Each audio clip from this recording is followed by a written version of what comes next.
बिस्मिल्लाहिर्रहमानिर्रहीम। अस्सलाम वालेकुम। मैं हूं बशर शहजाद और आप देख रहे हैं मेरा फेसबुक पेज और यूट्यूब चैनल।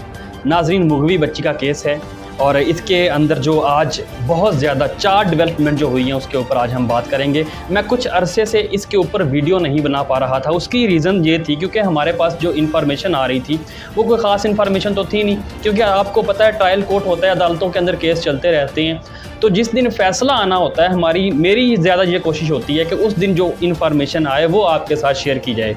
आज जितनी भी इन्फॉर्मेशन है ये अथेंटिक इन्फॉर्मेशन है और इसमें कोई सोर्स वाली कोई बात नहीं, कोई ज़राए वाली बात नहीं है कि हमारे ज़राए ये कह रहे हैं ये कह रहे हैं। हाँ, जहाँ पे मैं ज़राए का वर्ड यूज़ करता हूँ वो प्रॉपर एक पीछे हमारी इन्वेस्टिगेशन होती है और वो ज़राए कन्फर्म ज़राए होते हैं। लेकिन आज जितनी भी अदालती कार्रवाई हुई है वो आपके साथ डिस्कस करते हैं। मेरा यहाँ पे मकसद कोई व्यूज़ लेना नहीं होता कि मैं हर रोज़ की बुनियाद के ऊपर इस केस के ऊपर जो है वीडियो बनाऊं। कुछ लोग ऐसा करते हैं, व्यूज़ के चक्कर में हर रोज़ इसके ऊपर जो है दुआ ज़हरा और जो ज़हीर का केस है इसके ऊपर जो है वीडियो हर रोज़ की बुनियाद के ऊपर उनकी आ रही होती है। लेकिन क्योंकि मेरे पास जितनी इन्फॉर्मेशन अब मौजूद है मैं समझता हूं कि मेरा ये व्लॉग कंप्लीट हो जाएगा। 4 पॉइंट्स के अंदर इनको कवर करने की कोशिश करेंगे। नंबर 1, आज जनाब जी जो ज़हीर के जो निकाह खां थे उनकी जानिब से और जो गवाहान थे उनकी जानिब से जो सिंध हाई कोर्ट है वहाँ पे एक अपील दायर की गई है, एक पटिशन दायर की गई है कि उनको जो है ज़मानत दी जाए,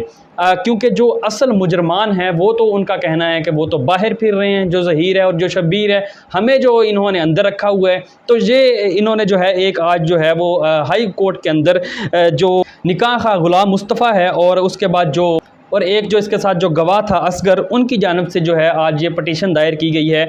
सिंध हाई कोर्ट के अंदर ये पटिशन दायर की गई है और कहा गया कि हमें जो है ज़मानत दी जाए। उनके जो वकला थे बड़े उन्होंने इंपॉर्टेंट यहाँ पे जो है दलाइल दिए। उनका ये कहना था कि ये दोनों जो मुल्ज़मान हैं तकरीबन 3.5 माह से ज़्यादा का अरसा हो चुका है इन्हें ये जेल के अंदर है और जो इसकी सज़ा बनती है वो 6 माह बनती है। आधे से ज़ायद जो ये सज़ा है वो काट चुके हैं, तो अब इनको ज़मानत मिलनी चाहिए, ये कहा गया उनके वकील की जानिब से। क्योंकि मैं आपको यहाँ पे एक पॉइंट इसका साथ जोड़ दूँ, डाट्स के साथ जोड़कर बात करेंगे कि अगर इनको ज़मानत आज मिल जाती कि ये ज़मानत के ऊपर रिहा हो जाते तो जो ज़हीर पार्टी है उसका केस जो है वो स्ट्रॉन्ग हो जाता और अगले दिन वो जाके कहते कि हमें मज़ीद ज़मानत दी जाए, क्योंकि जो इस केस के जो निकाह खां हैं और जो गवाहान हैं उनको ज़मानत मिल गई है। लेकिन अदालत की जानिब से कहा गया कि जो दूसरा फरीक है, क्योंकि उनको नोटिस जारी करना होता है, ये अदालती कार्रवाई का असूल होता है कि अगर आप किसी दूसरे के ख़िलाफ़ जो है वो केस दायर करते हैं तो उसको समन जारी किया जाता है कि आपके दलाइल इस टाइम तक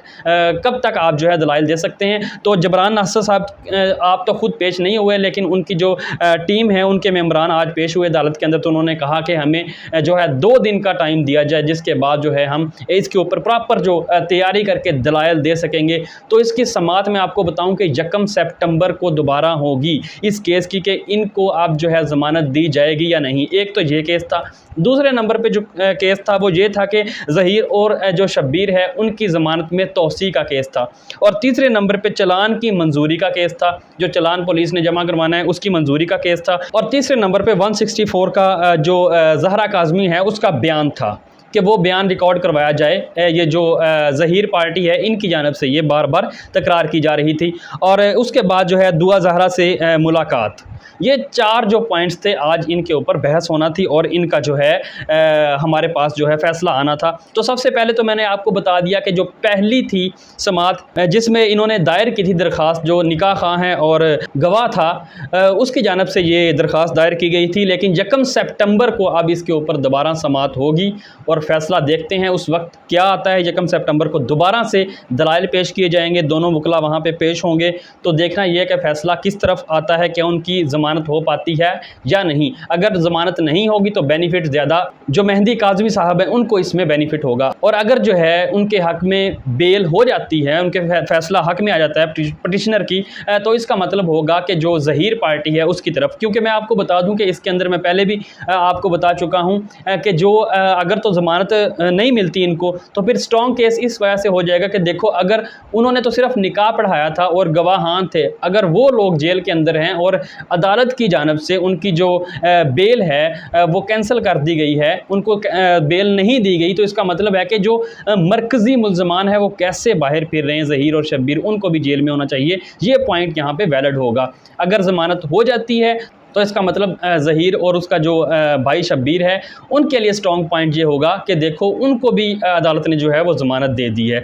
यहाँ पे ये दो बड़े इंपॉर्टेंट सवाल है, लेकिन देखना है कि आने वाले दिनों में अब 1 सितंबर को दोबारा इसकी समाअत होगी तो क्या होगा। दूसरे नंबर पे जो बात की जा रही थी चालान की, चालान जो है वो मंजूर हो चुका है। जी हाँ नाजरीन, यहाँ पे बड़ी इंपॉर्टेंट जो बात थी वो थी 360A के तहत ये चालान जो है वो मंजूर किया गया है, एक्सेप्ट किया गया है इसको। 360A में आपको बता दूं क्या है, ये जो 14 साल से कम लड़कियों का अगवा करके किडनैप करना है, और दूसरे नंबर पे इसकी जो सज़ा है वो 14 साल है, ये भी इसमें दिफात शामिल की गई है। उसके बाद अगवा की जो दिफात है 363 ये भी शामिल की गई है इस चालान के अंदर, जिसकी सज़ा 7 साल तक हो सकती है।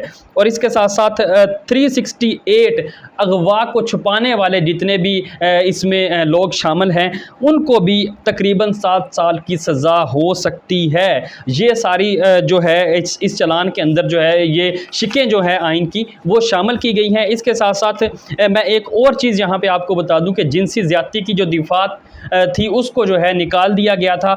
वो जो दिफात थी 375 जो दिफात थी हमारे पास जिनसी ज़्यादती की, वो एक दफ़ा निकाल दी गई है। उसकी रीज़न मैं आपको थोड़ी सी बताता चलूँ कि आज ही जो है MLO जो होना था लड़की का, उसके हवाले से सिंध हाई कोर्ट के अंदर जो पटिशन दायर की गई है मेहंदी काज़मी साहब की जानिब से, उसका फ़ैसला जो है आज आना था। तो अब अदालत की जानिब से कहा गया कि अगर वो फ़ैसला जब आएगा उसके मुहर्रकात को देखते हुए हम ये देखेंगे कि क्या इसके अंदर जो है 375 जो दिफा है वो शामिल करनी या नहीं ज़्यादती की, वो बाद में डिसाइड होगा। इसका मतलब ये नहीं है कि यहाँ से ये निकाल दी गई है, टोटली ख़त्म हो गया है केस, बिल्कुल ऐसा नहीं है। लेकिन MLO का जैसे ही फैसला आएगा उसके मुताबिक जो है इसको अदालत देखेगी और फैसला करेगी 375 की जो दिफा है वो शामिल होगी या नहीं। बाकी रह गया MLO का मसला। तीसरे नंबर के ऊपर मैं आपको बता दूं वो ये है कि वो आज जो है उसका फैसला नहीं आ सका। और MLO के हवाले से एक मैंने भी अपनी वीडियो में कहा था कि 48 to 72-73 जो आवर्स बनते हैं उसके अंदर MLO करवाना ज़रूरी होता है। लेकिन अब जो एक और चीज़ सामने आ रही है वो डॉक्टर्स हैं उनकी जानिब से ये कहा जा रहा है कि DNA जो है वो 1 मंथ तक जो है वो करवाया जा सकता है। 1 मंथ या 1 मंथ से ज़ायद जो अगर टाइम पीरियड गुजर गया हो उसमें भी DNA वाज़े कर देगा कि बच्ची के साथ ज़्यादती हुई है या फिर नहीं हुई। तो अब जो है MLO का जब फैसला आएगा तो DNA जो है वो साबित कर देगा। और DNA मैं आपको बताऊँ कि पंजाब के अंदर पहले उसके जो नमूने हैं वो भेजे जाते थे, अब जो कराची यूनिवर्सिटी है वहाँ पे भी ये सारा प्रोसेस हो सकता है और 1 हफ्ते के अंदर जो है इसका सारे का सारा प्रोसेस मुकम्मल हो जाता है। 1 हफ्ते के बाद आपको वो रिपोर्ट मिल जाती है। तो ये जो अब ये केस है एक तरफ का जो हमें वाज़े तौर पे नज़र आ रहा है कि इसके अंदर जो दिफात शामिल कर दी गई हैं, अगवा की बाकायदा चालान के अंदर दिफात जो है अब शामिल कर दी गई हैं। उसके बाद अगवा को छुपाने वाले जितने लोग थे उनके ख़िलाफ़ जो है अब कार्रवाई का जो बाकायदा आगाज़ होगा चालान के अंदर, क्योंकि जमा कर दी गई हैं इसको भी। और इसके साथ साथ एक और चीज़ जो मैंने आपको पहले बताया कि चौथा पॉइंट जो था वो इसमें यह था कि ज़हीर के साथ मुलाकात की जाए, उसकी भी समाअत होनी, उसका भी फैसला अभी आना है। क्योंकि ना तो उसके पेरेंट्स मिल सकते हैं, ना ज़हीर मिल सकता है, ना ही कोई और मेंबर उस लड़की को जो दुआ काज़मी है उसको कोई नहीं मिल सकता जब तक अदालत हुक्म ना दे। तो ये भी एक पेंडिंग के अंदर दरख्वास्त है, अभी तक इसका फैसला नहीं हो सका। उसके बाद जो है एक और दरख्वास्त दायर की गई है जो ज़हीर फैमिली है उसकी जानिब से, वो ये है कि 164 के तहत जो है वो दुआ ज़हरा का जो बयान लिया जाए। मैं यहाँ पे एक चीज़ वाज़े कर दूँ कि 164 का बयान उस वक्त लिया जाएगा दुआ ज़हरा से जब वो माइनर नहीं होगी।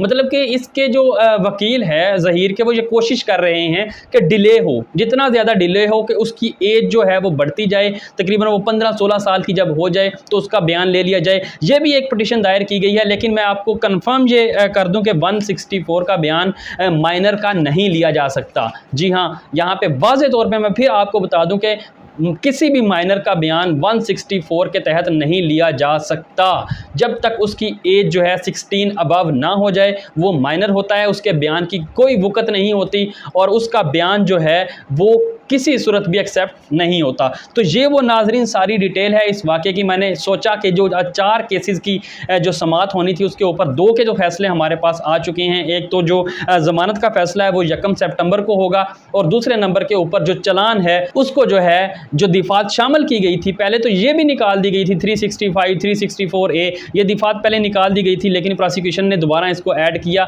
जब जो है वो चेंज हुए, जो इन्वेस्टिगेशन ऑफिसर हैं वो चेंज हुए, उसके बाद इनको ऐड किया गया इन दिफात को। तो ये आज की सारी नाजरीन डिटेल थी जो मैंने आपके साथ तफसील से बयान कर दिया, इस केस का रुख किस तरफ जा रहा है, और जो मुल्ज़मान है उनके लिए अब आने वाले दिनों में मुझे नहीं लगता कि कोई जगह बचती है, इनके लिए बहुत गहरा तंग होता हुआ नज़र आ रहा है। क्योंकि जिस तरह से अगवा की सज़ा मैं आपको बता रहा हूँ 14 साल है, उसके बाद अगवा को छुपाने की जो दिफात है, जिन लोगों ने साथ दिया है वो भी 7 साल उसकी सज़ा है।